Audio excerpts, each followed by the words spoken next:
And Football.London report that the reaction of hardcore away supporters who pay top money to follow their club over land and sea is usually a good yardstick when they try and decipher the true mood and feeling of any fan base.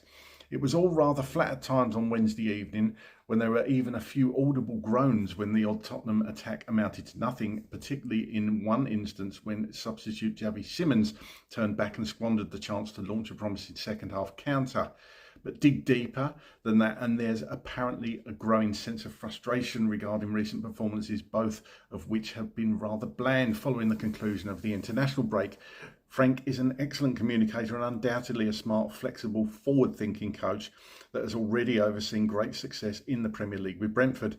Supporters online have raised concerns over several of Frank's press conference comments following the 2-1 defeat to Villa. The Dane insisted the match had panned out the way he had expected.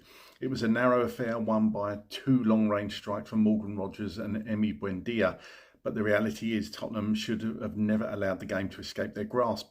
Optically, it was a loss that appeared entirely avoidable. After the 2-2 draw with Bodo Glimt, it was put to Frank that Spurs had dominated their Norwegian opponents on their own pitch in May in the Europa League semi-finals.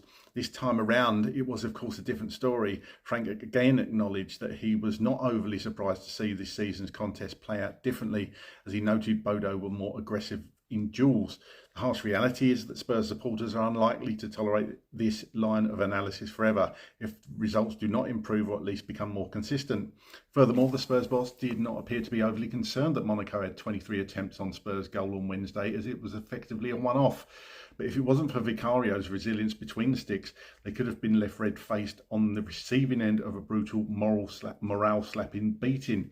It's undeniable a tough month ahead for Spurs, with fixtures against Everton, Newcastle, Chelsea, Copenhagen, Manchester United and Arsenal on the horizon, and Spurs cannot approach any of these games lightly.